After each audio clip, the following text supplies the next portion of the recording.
И снова здравствуйте, пятница 21:00, а значит у нас в эфире на телеканале АТР международная панорама, что у них там за поребриком.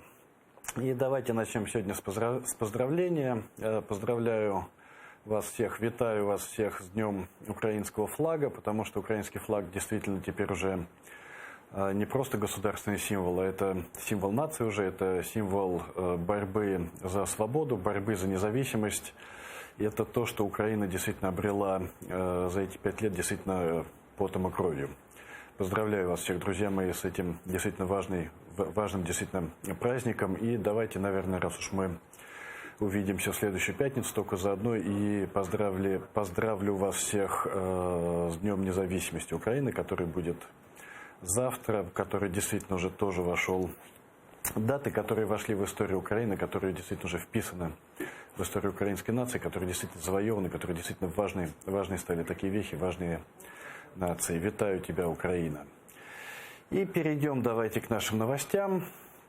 Напоминаю, что мы с вами в прямом эфире. Звоните нам в эфир, телефонуйте, присылайте почтовых голубей. А если у кого-то остался пейджер, то сбрасывайте сообщение на пейджер. Может быть, где-нибудь там, в Ирландии, еще сидит забытая разорившимися пейджинговыми компаниями одна операторша, которая не может бросить свой пост. Ей еду приносит какой-нибудь ирландский мальчик-пастух.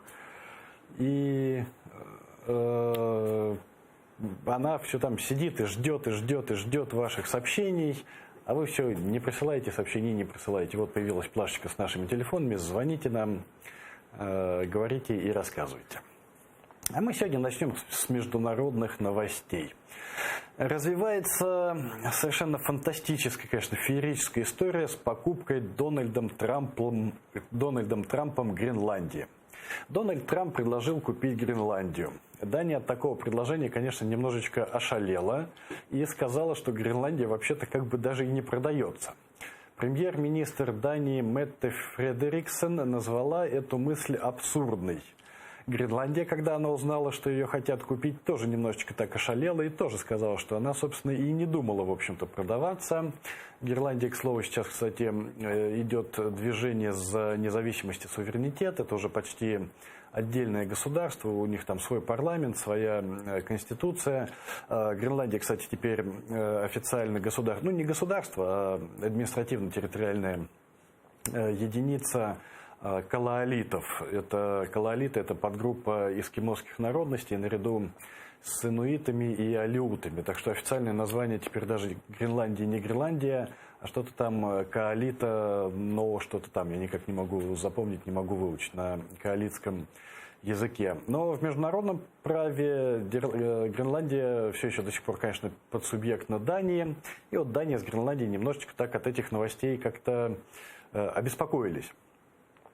Дональд Трамп на такой поворот событий обиделся, поломал куличики в песочнице и отменил запланированный, на тот момент через 2 недели должен был быть визит, официальный визит в Данию. Он его отменил. И взамен этого предложил позвать в G8 Владимира Путина. Если, говорит, кто-то Владимира позовет, я с радостью поддержу это нововведение, но сам почему-то не позвал. Видимо, намекал на Макрона, потому что Макрон до этого тоже встречался с Путиным, и прям весь там что-то перед ним расстилался. И вот я смотрю за всем этим делом, наблюдаю за всеми этими предложениями. На самом деле в покупке там, или в продаже как таковой, самой по себе, она не хорошая и не плохая. Соединенные Штаты своей территории довольно большое количество своей территории купили, и Техас они там покупали, нет, Техас завоевали. Флориду, кажется, покупали, Калифорнию покупали, Аляску покупали, что-то еще там покупали. То есть, в принципе, в этом нет ни плохого, ни хорошего. Но вот сама вот эта риторика, сам вот этот вот стиль риторики, типа, а давайте вот нам пришло в голову, а давайте купим Гренландию. И Дания с Гренландией сидят такие, вообще, а нас кто-то спросил, вообще с нами кто-то вообще посоветовался.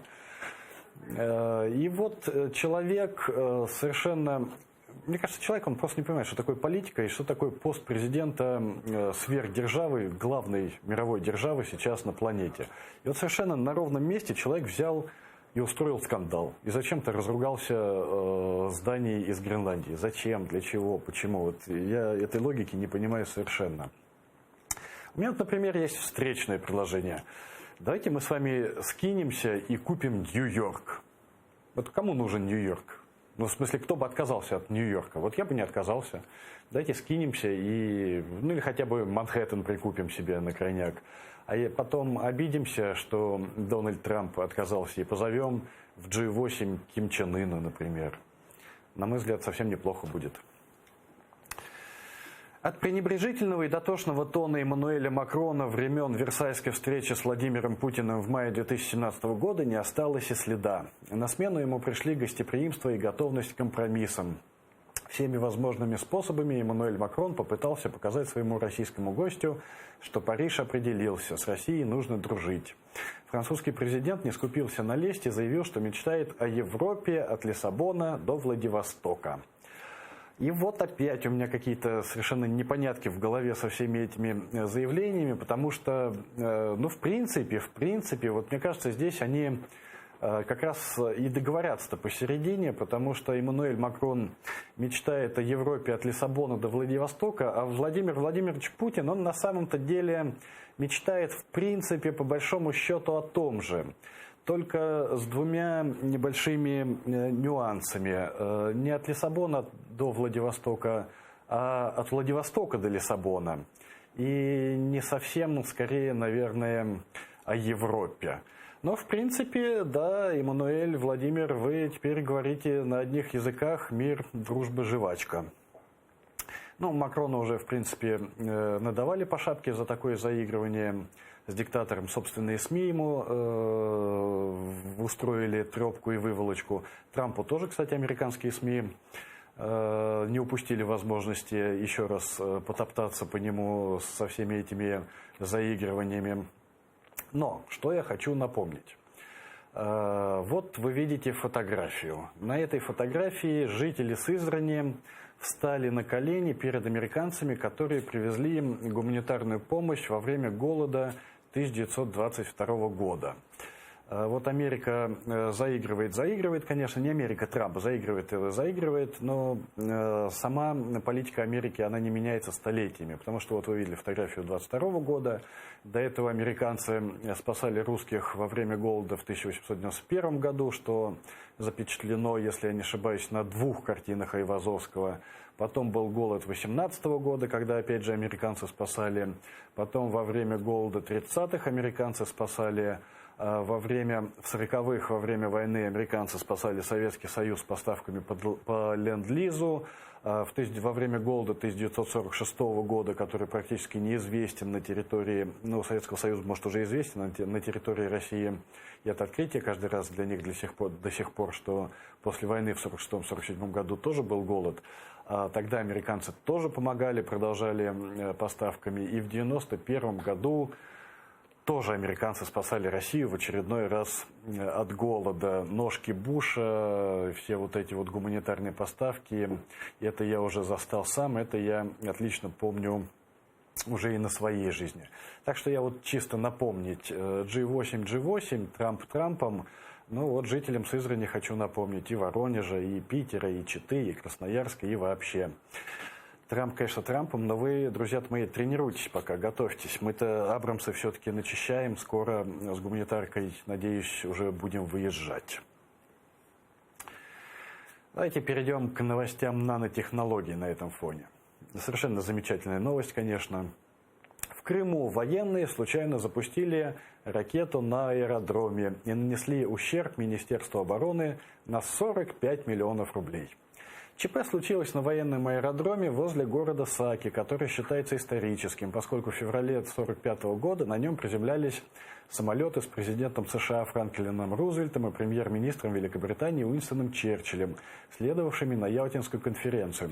Что-то как-то вы, друзья, подзадержались с приветственным фейерверком-то, на 70 лет так опоздали. 2 техника части, используя комплекс АК, проверяли техническое состояние 2 ракет Х-29ТД, с которыми перед этим летал истребитель Су-30СМ. Военнослужащие не обратили внимания на чековые механизмы и не убедились в целостности пломбировки и контровки. В итоге произошло срабатывание пиропатронов, на которые был подан ток. В результате авиационная ракета класса «Воздух-поверхность», имеющая длину около 4 метров, вес порядка 700 килограмм, из которых примерно 100 килограмм приходится на взрывчатое вещество боевой части, сработала, полетела, снесла ворота, часть стены ангара и уничтожила по пути аппаратуру и еще одно изделие 63М. Стоимость каждой из двух подлежащих списанию ракет Х-29ТД, оно же изделие 63М, была определена бухгалтерской судебной экспертизой в 18 миллионов 459 тысяч рублей. Комплекс АК и другое уничтоженное оборудование оценены в 9,5 миллионов рублей. Техников обвинили в нарушении правил обращения с оружием, представляющим повышенную опасность для окружающих. Ограничили по военной службе на 1 год и 3 месяца с удержанием 15% денежного довольствия в доход государства. И на 1 год ограничения с выплатой в 10% соответственно. То есть одному ограничили на 15%, другому на 10%. Общий же материальный ущерб, причиненный Министерству обороны Российской Федерации, расценивается в 46 миллионов 571 тысячу 866 рублей, как иные тяжкие последствия.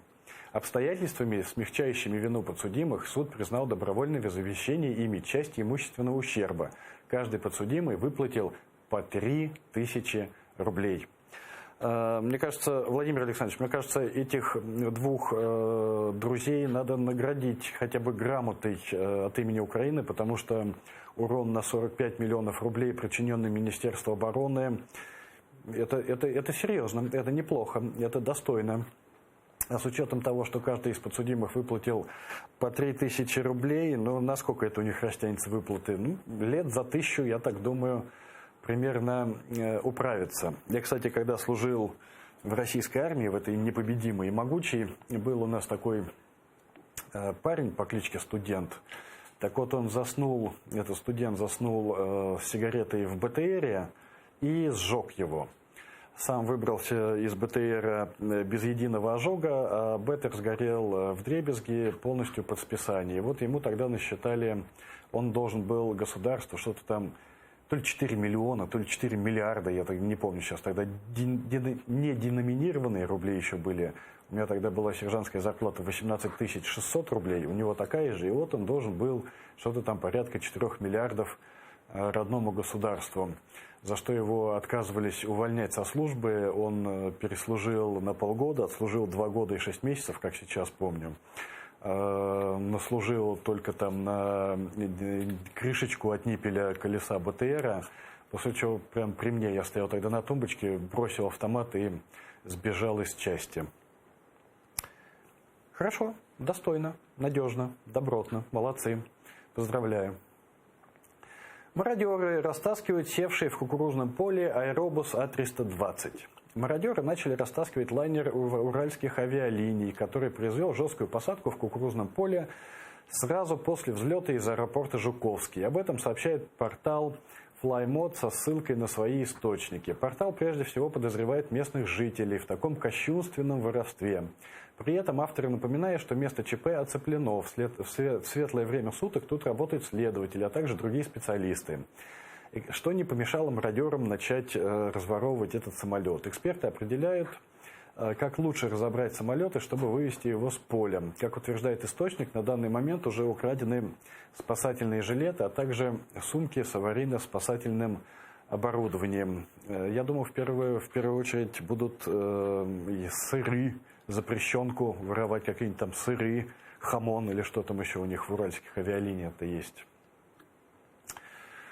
Робота в папахе, танцующего лезгинку, показали участники форума «Машук» в Пятигорске гендиректору космоса Дмитрию Рогозину. Робота зовут Хашби, это древнее осетинское имя. Робот танцует горский танец.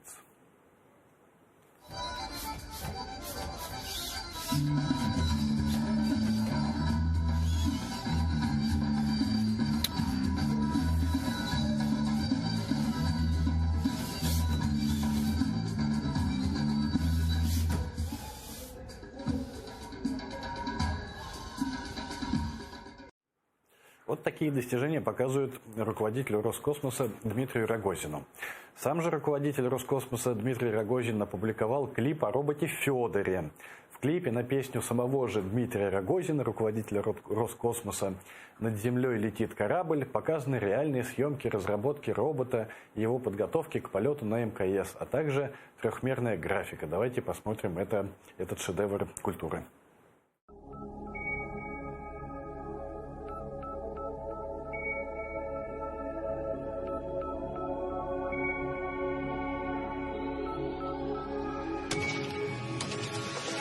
Над землей летит корабль, в космосе пространства, словно древний дирижабль, друг ветров и странствий. На антенны опираясь, как у птицы крылья, на планеты озираясь, Млечный Путь из пыли. Лунный лик застыл в улыбке, отражая солнце, как река мерцает цифра в утреннем оконце. Звездной россыпью пылают галактик триллиарды, и хвостом ночи виляет кометная кокарда. В темноте зеница ока, в ледяном убранстве глядит строго, одиноко на созвездии братства.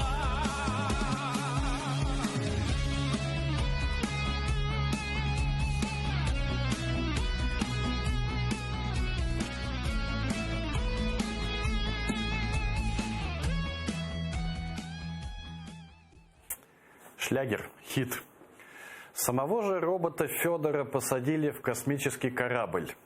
Можете меня поздравить. Сегодня меня перенесли в пилотируемый корабль «Союз МС» и сейчас размещают в кресле пилота. Завтра утром начинаем тестирование моих систем совместно с системой управления кораблем, пишет робот Федор на своей страничке в Твиттер.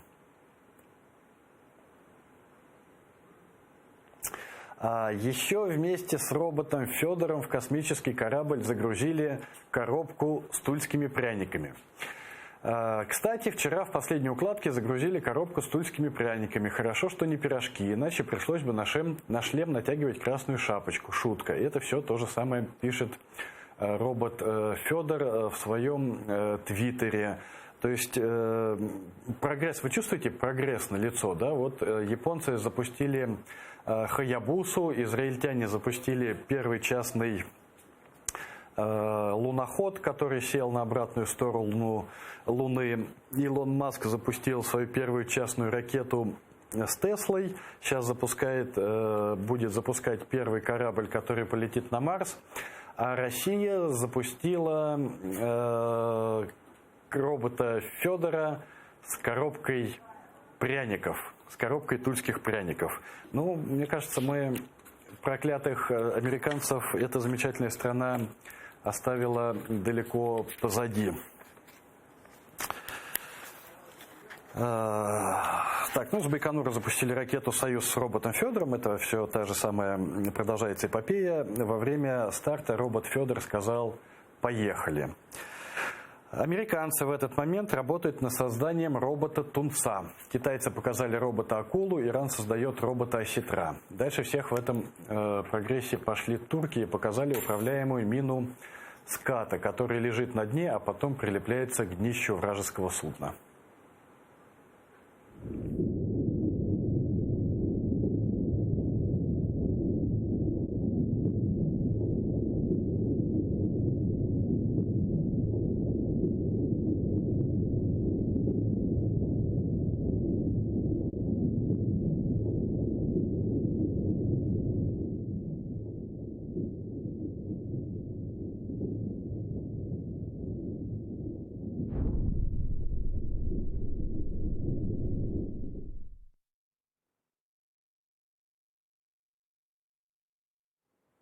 Это что она нас...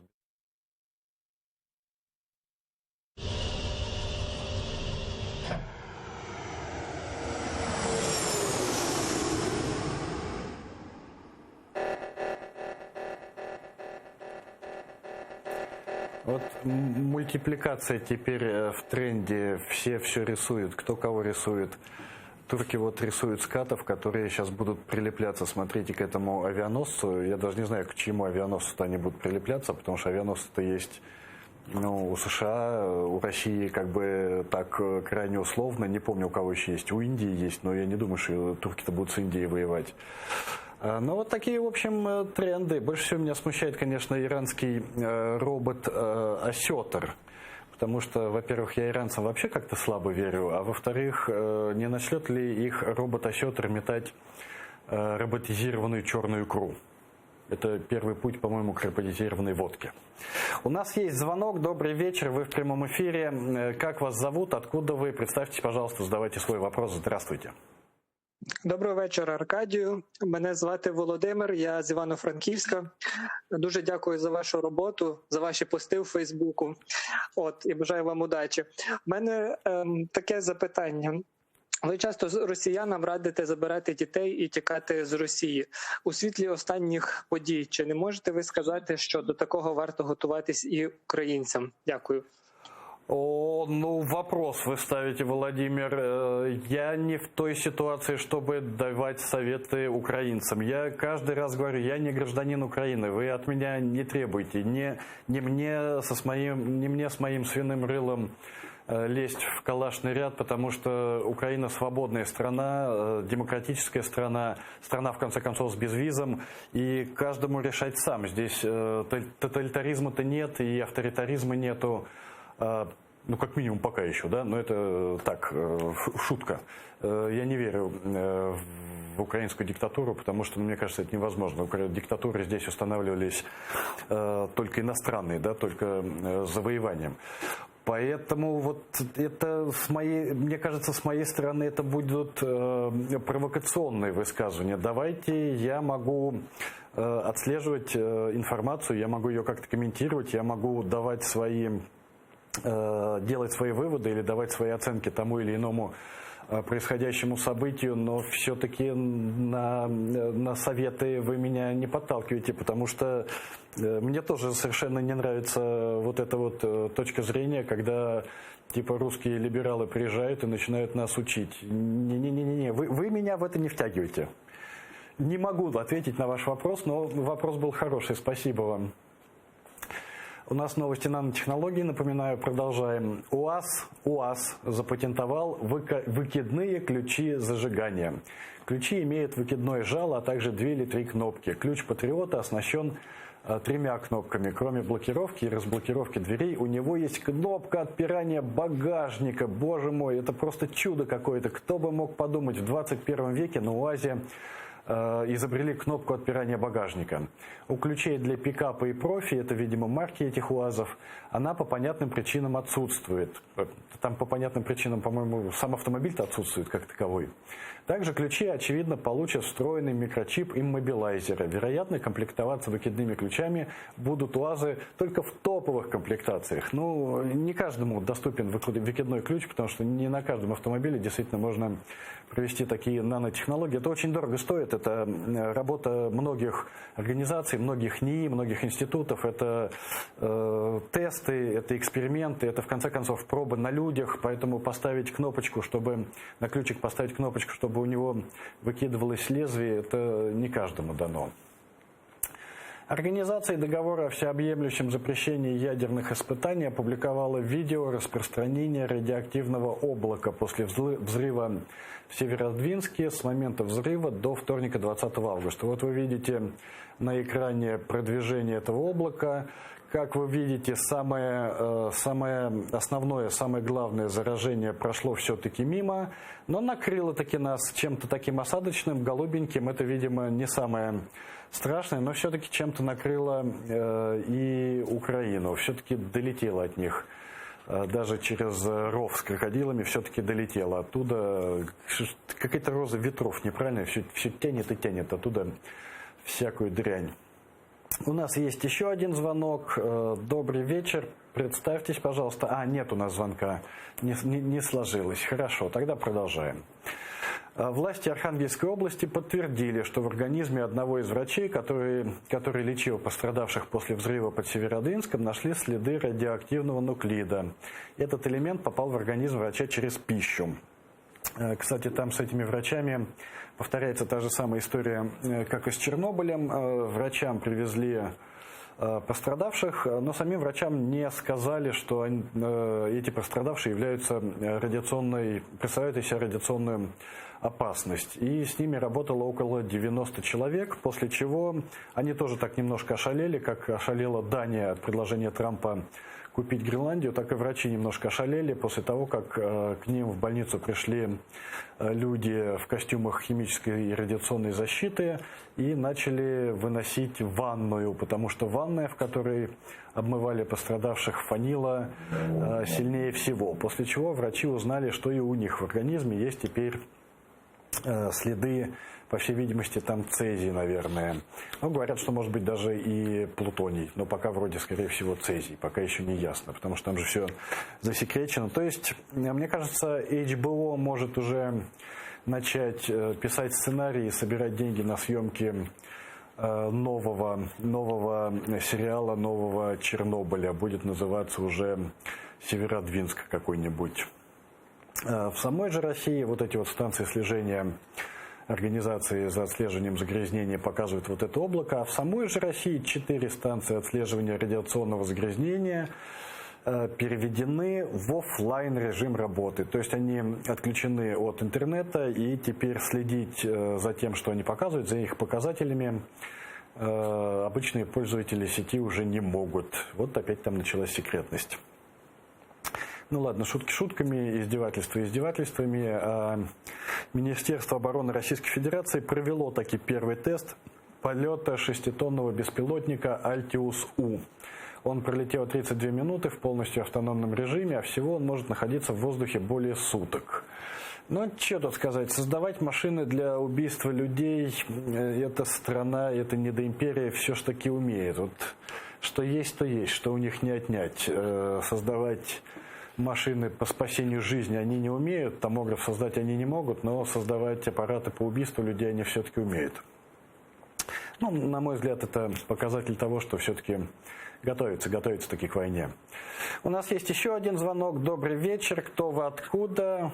Нету опять звонка. Хорошо. Тогда мы переходим к новостям духовных скреп.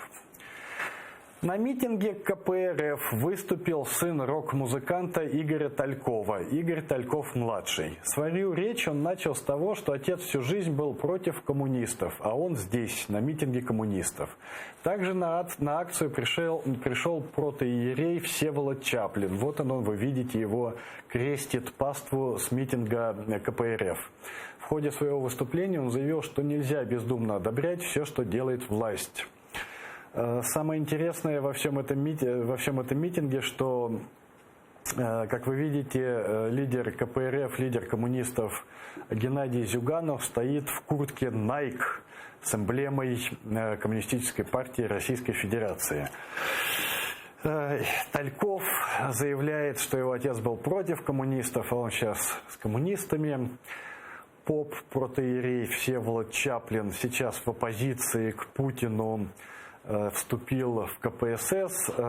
Страна не дураков, а гениев. Что-то еще можно сказать. Полиция отреагировала на жалобы соседей на пьяного дебошира, но такого не ожидала увидеть в его квартире. Хозяин квартиры и не помнит, когда последний раз выносил мусор. Эта коллекция заполнила всю трехкомнатную квартиру. Адрес Корчагина 8835. Трехкомнатная квартира. Как же? Петухов. Проживает Петухов Алексей. Вот данный гражданин. Удостоверение покажите, пожалуйста, свое.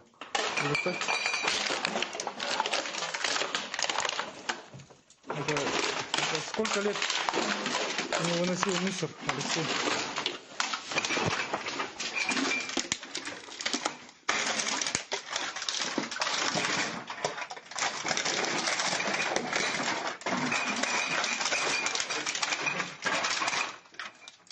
дверь не открывается, потому что здесь пол комнаты реально мусора.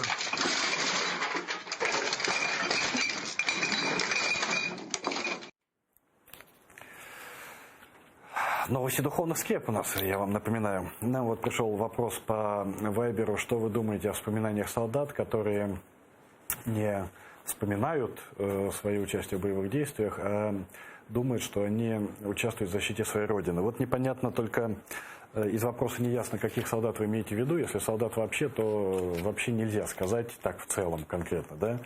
В целом вообще, потому что солдат солдату рознь.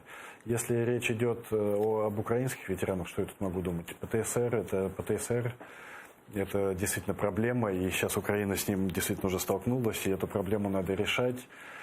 Но война никуда не денется, война это теперь надолго, это теперь до конца жизни, и приходить в воспоминаниях во снах, ну, я вот могу сказать, что мне на это потребовалось лет 20.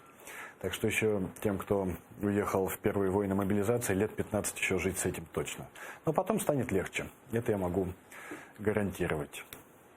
Еще у нас есть одна замечательная фотография, попалась нам на просторах интернета. Вот как вы думаете, что это такое? Вот попробуйте угадать, не заглядывая в Google. Думаете, это тюрьма, пыточная комната, тайная комната казни ФСБ, лагерь для неблагонадежных? Нет, это просто-напросто Ялта. Это просто-напросто в Ялте сейчас теперь вот такой вот проход к морю для отдыхающих граждан великой духовной и скрепной страны. Я думаю, ну, я согласен с таким построением прохода. Это, мне кажется, просто-напросто сделано от камней с неба, чтобы камни с неба не покалечили жителей духовной страны. Давайте посмотрим на несколько дней из жизни одного мусоропровода.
Мусоропровода, конечно же.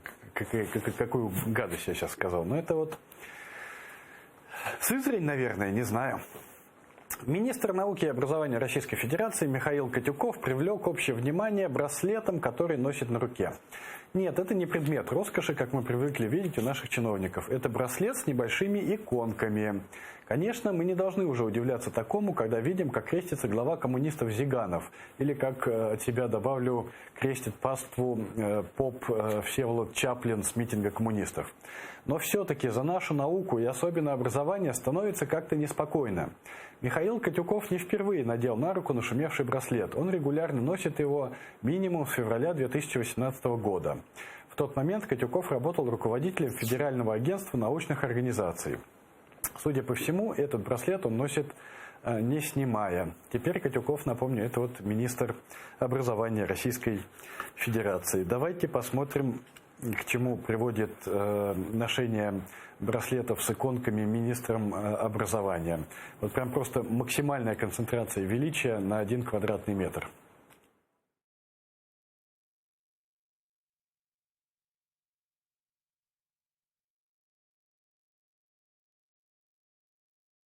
Что сделал?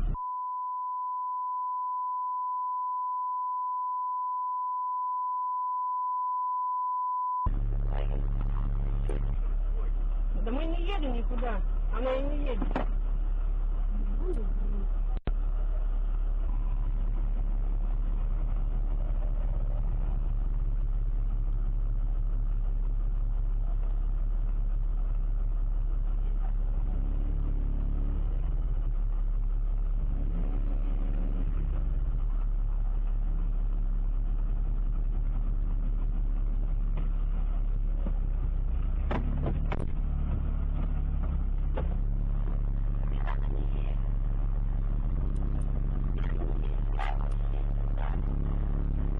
Страйк. Интересные иконки там были в машинке или нет? В интернете оказалась аудиозапись, на которой женщина, похожая по голосу на начальника управления пресс-службы губернатора Иркутской области Ирину Алишкевич, комментирует приезд Владимира Путина в Тулун. Тулун – это город, напомню, который был затоплен наводнением недавно. И его встречу с пострадавшими от паводков. В разговоре звучат резкие высказывания о местных жителях и дается оценка происходящему. Давайте послушаем это выступление. Ну, так как я посмотрела, во всех ПВРах наши памятники лежат с фотками, никто их не читает только что. Вот, поэтому, значит, смотрите, какая у меня идея. Я вот когда начала анализировать, да, страницы губернатора. У нас везде губернатор. Он каждый докладывает, как у нас все зашибись, да. Кто был Павел начался, что все хорошо, у нас на самом деле все плохо. Когда была встреча с Путиным, у меня давно такого не было ощущения мерзости и гадости. Понимаете, я на них смотреть не могу. Начиная с того, как я еще раз говорю, приехали эти передовики, 2 самолета по 100 человек каждый, понимаете? И это они у нас были. На следующий день они были в Магнитогорске. То есть и туда 2 самолета. Царя ублажали. Понимаете? Он приехал туда на полчаса. Люди, вся эта пятерня, пришли, вы видели, как они одеты. Одна пришла на каблуках черных, белые носочки, тут шляпа у меня, одеты черти как. 2 класса образования. Но зато он пришел, я такого в жизни не видела, столько стоит. Господи, отец родненький, говорит, а похудел-то как, а выглядит-то как тут, ну, конечно, не жалеет себя, не щадит себя. Спасибо, ой, ну, слава Богу, сейчас все решится. Они сидят в тепле, блядь, с теплым туалетом, с чистой постелью, то, чего у них не было в их хлеву, понимаешь, они все там, ну, в ПВР люди вот эти. И они, ну, слава Богу, сейчас все, так он пошел, вот, они готовы были землю славить. А я вот стояла, вот это быдло, и они все, я говорю, они готовы были кипятком описываться от счастья. А я даже фотографировать так, одна подбегает, ой, отдайте мне фотографию. Я посмотрела на нее. А губернатор сказал, что я должна находиться тоже в Тулуне. Ну, непонятно. Ну, может быть, раз свет посмотрим, потому что я не вижу тоже в смысле и так далее. Мне кажется, я нашел себе соведущую, потому что такие выражения великодуховных жителей, вставших с колен страны, не позволяю себе даже я. Что сказать, подписываюсь, мои аплодисменты. Правда, матка, как она есть. Оставшимся без дорог россиянам запретили возить трупы в морг на электричке. Жители поселка Сураново в Кузбассе не могут доехать на машине до административного центра города Тайга и вынуждены возить на электричке или автовагоне тела умерших родственников на освидетельствование в морг в 50 километрах. Связывающая поселок и город грунтовая трасса летом всегда размыта дождями, а зимой заметена снегом. Сельчане неоднократно просили чиновников положить асфальт, но им всегда отказывали, потому что в населенном пункте живет всего 200 человек, большинство из которых пенсионеры, и строить отдельную дорогу получается невыгодно. До жителей не могут доехать скорая помощь и пожарные, медпункты и аптеки в селе нет. Если кому-то стало плохо, мы в буквальном смысле сидим и молимся о том, чтобы человек не умер до того, как приедет ближайшая электричка. Это единственный транспорт, который у нас есть, рассказала местная жительница. Но недавно РЖД запретил перевозить покойников в электричках. В России всегда один и тот же день. Вот если в Штатах день сурка, то в России всегда день валежника. Зато медведь утащил покойника в Хабаровском крае. В пригороде Комсомольска-на-Амуре медведь разрыл могилу на кладбище и утащил покойника. Охранник кладбища в районе поселка Старт обнаружил, что одно из захоронений разрушено и вскрыто. На место приехала следственно-оперативная группа, кинолог и охотовед. Выяснилось, что пропало тело покойника, а возле могилы опознали следы медведя. Позднее медведь снова вернулся на кладбище, и ночью животные застрелили. Вот я не понимаю, зачем застрелили медведя-то? Ну, не продают медведям билеты на электричку. Вот как он его должен был везти? Притащил, обратно закапывать. Ну, что теперь, стрелять, что ли, изверги? В Москве 41-летний мужчина пришел в банк с топором. Он требовал погасить его долговые обязательства. Как сообщается на сайте Росгвардии, инцидент произошел в кредитном учреждении на улице Большая Тульская. По словам сотрудников банка, я там жил недалеко от Большой Тульской. Земляк, блин. По словам сотрудников банка, мужчина угрожал топором служащим, требовал погасить его долговые обязательства по кредиту. Он был пьян. Для дальнейшего разбирательства задержанный передан сотрудникам полиции. В Краснотурьинске, даже не знаю, где это, спецназовец расстрелял дом, машины и полицейских. Рано утром 40-летний мужчина, находясь на балконе своей квартиры в доме номер 36 на улице Металлургов, открыл стрельбу. В результате пострадал один из сотрудников полиции. Он получил огнестрельное ранение левого бедра. По словам очевидцев, мужчина, одетый в военную форму, стрелял в расположенное неподалеку здание, где находится офис ЧОП «Бастион».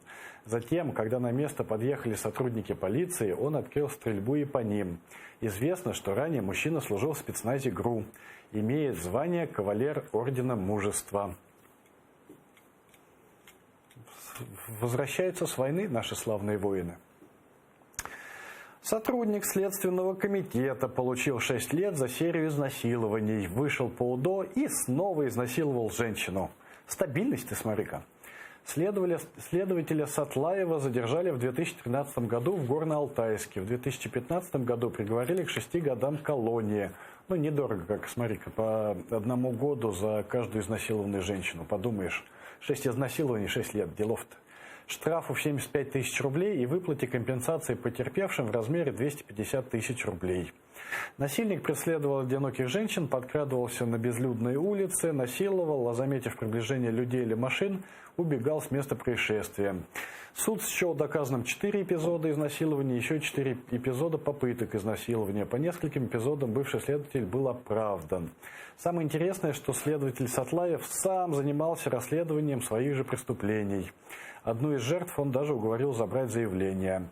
В итоге в марте 2019 года он освободился условно-досрочно и тут же изнасиловал новую жертву. У нас новости духовных скреп, я вам напоминаю.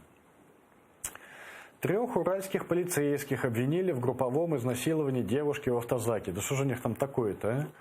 По версии следствия, девушку изнасиловали в служебном авто в ночь на 18 августа. В итоге обвиняемые были задержаны сотрудниками Управления собственной безопасности ГУ МВД РФ по Свердловской области.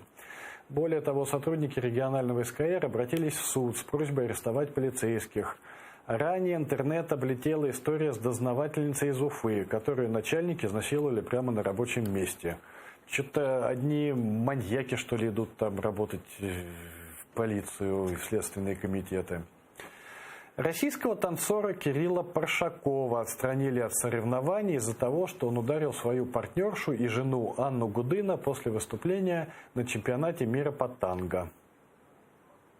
Вчерашним мы немножко поругались за сценой того, и люди это увидели, и нам очень жаль, что мы, точнее даже я не смог совладать со своими эмоциями, и люди увидели меня более-менее агрессивным и неправильно восприняли эти эмоции. Нам очень жаль, что такая ситуация привела нас к дисквалификации. Ну, что тут можно сказать? Не то, что обидно. Нам не то, что обидно, жалко, грустно и хочется просто рыдать. Ну, вот так вот живешь в скрепной стране, где государство разрешило тебе бить свою жену. Я напомню же, что семейные побои в России декриминализированы. И вот к хорошему, конечно, быстро привыкаешь. А потом бац, и в бездуховном мире тебя почему-то не понимают за то, что ты избиваешь свою жену, что разрешено в твоем государстве. И ты вылетаешь с конкурса, в котором уверенно шел на победу. Эта пара была претендентами на победу. Проклятые пиндосы, смотри-ка, заметили наши разборки за кулисами и доложили, настучали на нас. Это стукачи-то какие, а? Напомню, что чемпионат по танго в прошлом году, к слову, также выиграли россияне. Ну, видимо, просто не успел избить партнершу просто-напросто. Вот и все. Главного редактора «Медузы» Ивана Колпакова пригласили выступать в Киеве, а потом отменили встречу из-за завала гневных комментариев на страничке мероприятия. Наша задача – помогать писать лучше, привлекая ведущие украинские международные СМИ, пишут организаторы. На наш взгляд, «Медуза» – одно из таких СМИ. В то же время общество высказало неприятие лектора, а мы не хотим идти с ним вразрез. С ним это с обществом имеется в виду. И тем более подвергать опасности здоровья лектора и гостей. Поэтому мы отменяем мероприятие, а в будущем будем более чуткими к повестке, внимая всем факторам. Также постараемся договориться с международными медиа, чтобы впредь никого не провоцировать и не оскорблять. Что я на это могу сказать, друзья мои? Это, друзья мои, называется репутация. Когда вы, вроде как оппозиционные издания из Латвии, пишете... Когда пишете, если пишете, вообще стараюсь, конечно, жутко не замечать вообще, что бы ни делать, только не замечать ни репрессий крымских татар, ни продолжающуюся войну, ни продолжающиеся убийства украинцев, ни политзаключенных, ни новые захваты. И вот раз в полгода вы даете какую-нибудь статью, в которой употребляете словосочетание «конфликт в Керченском проливе на Украине», а потом удивляетесь, почему вас в Украине не ждут, и к мероприятию, где должен выступать главный редактор, там просто вал совершенно замечательных комментариев. Давайте перейдем к новостям молодых республик. Еще один деятель культуры, Захар Прилепин, похвастался полным беспределом своего батальона. Именно от него якобы погибло больше всего украинских солдат. Давайте посмотрим это выступление. А правда, что убитые приходят по ночам? Нет, неправда. Никто не приходит, ничего, ни одно ощущение, ничего не происходит. Ничего не мучает. Но я знаю, что это есть просто. Я знаю, что есть, что эти люди просто умерли, и они похоронены. Они лежат в земле. Они просто убиты. И их много. Их много. Просто вот ни одно подразделение, может быть, может быть, есть какие-то, но в целом там из донецких батальонов по показателям редко кто мог сравниться с моим батальоном. Просто все, что мы делали, это просто, полный просто галимый беспредел. Просто вот что мы вытворяли. Вот, и мне это особенно смешит в силу того, что там наездов на меня особенно много. Это о том, что я фейковый полевой командир. Никто, ни один полевой командир не имел столько результатов, сколько я. И я даже не могу даже про это, то есть я не хочу даже про это говорить, но все эти документы всплывут однажды. Просто однажды все прочитают эти документы и узнают, на каких направлениях погибло больше всего людей. И там стоял мой батальон. Прикинь. Прикидываем. Надеюсь, что действительно это однажды все всплывет и все это будет задокументировано. Если вы меня раньше спрашивали, как выглядит распад личности, то вот это вот оно. Вот типичная просто деградация личности. Позвольте, спросите вы, а как же он служил в очистке? Он и сейчас говорит, только все менее связанное, все менее разумное. Художественный руководитель МХАТ имени Горького, между прочим, не что-либо как Бонч Бруевич. Мы голосовали за ДНР. Почему же Украина перестала нам платить? Давайте посмотрим этот плач. Город Макеевка. Вы выезжали с 2014 года куда-нибудь? Нет. То есть военные действия? Да, все военные действия, с начала военных действий мы здесь находимся постоянно. А украинская сторона вам не Нет, украинская сторона нам не вернула ничего, не помогает. Ничего. Они называют нас, идите сепаратистами. Но извините, разве это можно назвать сепаратистами? Вряд ли. Поэтому мы добровольно голосовали, мы добровольно выбрали свой путь, мы добровольно отсоединились от Украины. Скажите, вот когда вы голосовали, вы думали о том, что может произойти война? Нет, ни в коем случае. Даже если бы мне кто-то когда-то сказал, что... Нормально, что голосовали, пройдут выборы, мы отделимся от Украины и все. Неожиданно. Неожиданно. Прекратилась выплаты, все выплаты нам Украина заморозила. И чтобы, может, люди отдумались, что мы-то что мы не виноваты. Мы не виноваты. Мы не враги там никакие. Я представляю, там многие люди боятся сказать даже слово. Здесь можно сказать, там, тебя не устраивает то-то, то-то. А в Украине, если, не дай бог, скажешь что-то, они то тебя либо спалят, либо убьют, либо еще какие-то придут люди. военные, вот эти фашисты, и придут расстрелять. А ведь это уже получила свидетельство о рождении ДНР. Уже ДНР? Да, уже ДНР-ское свидетельство о рождении. Владимир Путин, огромное спасибо. Мы не виноваты, мы просто голосовали за ДНР, а Украина почему-то перестала платить нам социальные пособия. Странно, фашисты проклятущие, а? Не только платить, но и кормить. Давайте посмотрим, как выглядит говядина, говяжья тушенка в войсках ДНР. Сумку выноси, чтобы видно было. Бля, простая баночка. Ставь в сумку. Не чувствуется, но...